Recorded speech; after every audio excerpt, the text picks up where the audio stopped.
Before you weld, you want to make sure you have ample lighting.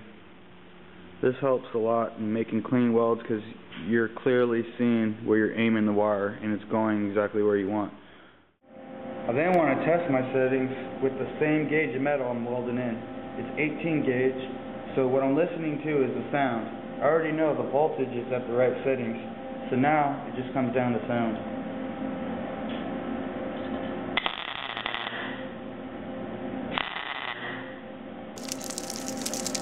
Good to go.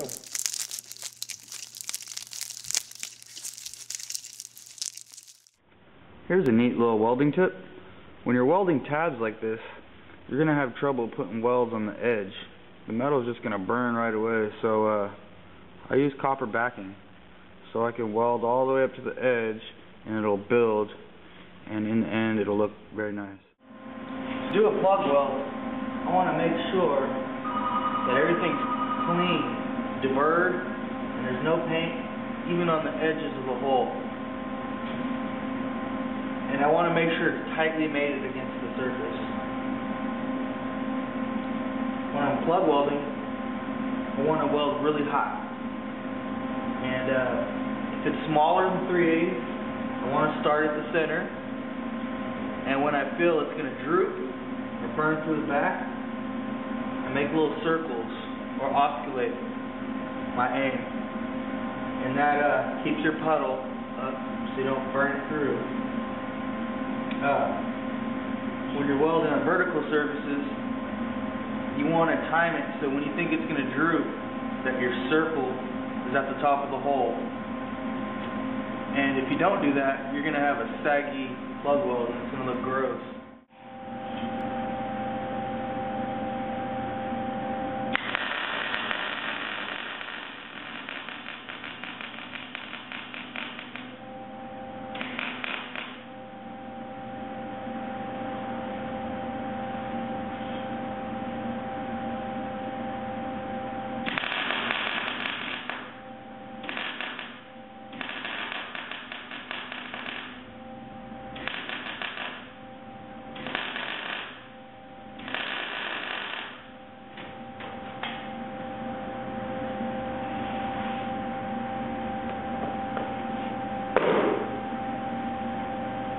Did you hear the change in sound? It went. When it made the stuttering noise, this was too curled up. It slows down the wire speed. On a lot of welders, it does this. So you want to push your welder back so that your line is straight as possible. That's my excuse for screwing up that plug weld.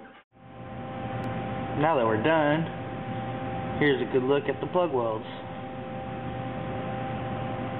Now, we have to check the other side to make sure we have good penetration.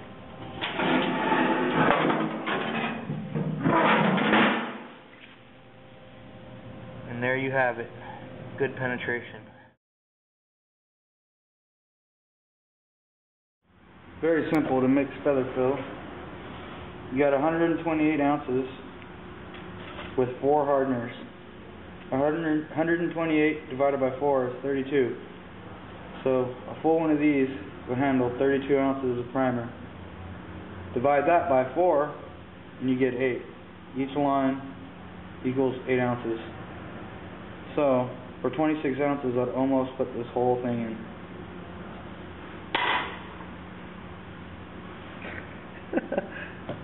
Bad throw.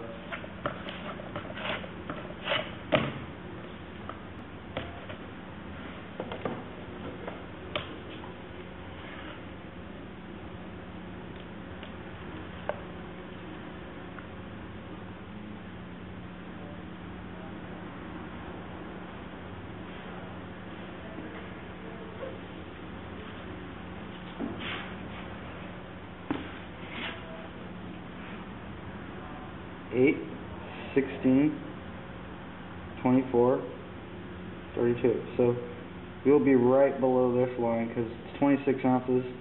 And this is how much you take out the 24 ounces. So it'll be a little bit below that line.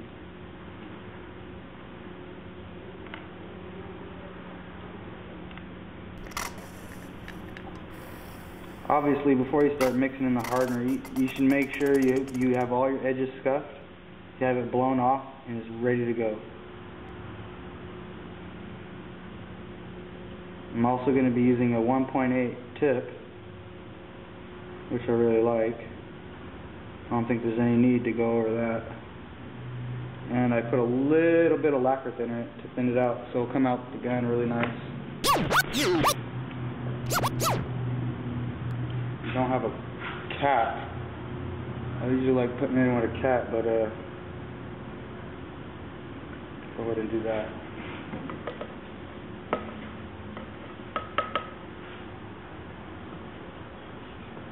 You want to mix it up really well.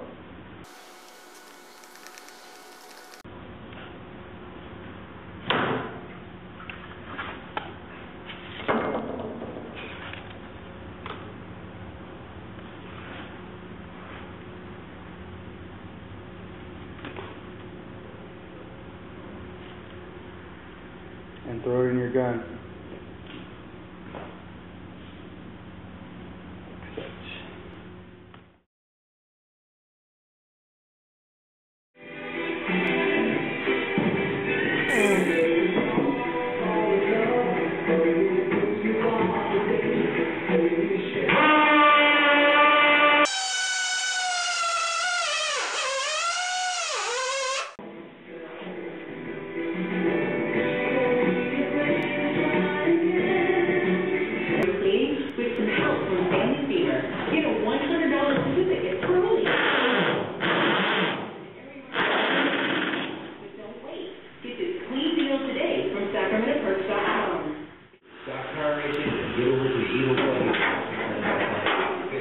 Who's it going to be?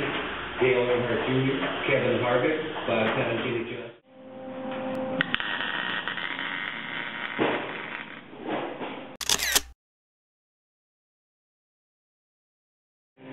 This is where the fender mount. Now I'm putting this in, but I got to measure it.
So I got that piece in, which matches this one, and the other side, you can see it right here, I had to switch this plate out because the old one was rusted.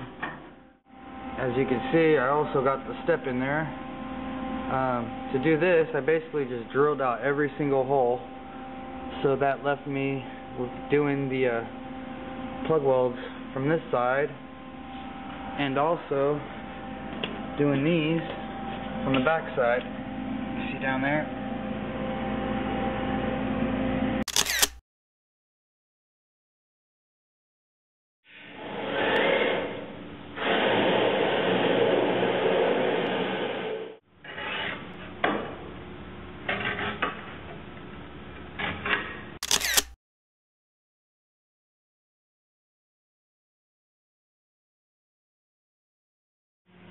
Here we have a couple tiny patches for the 1977 Jeep I'm about to weld in. Got one there, one on the right fender, and we also have one right here. And on the backs of these fenders there's also a brace that we have to plug weld back on from behind. Real simple work. Should have it done in no time. 10 minutes later, and they're all tacked in.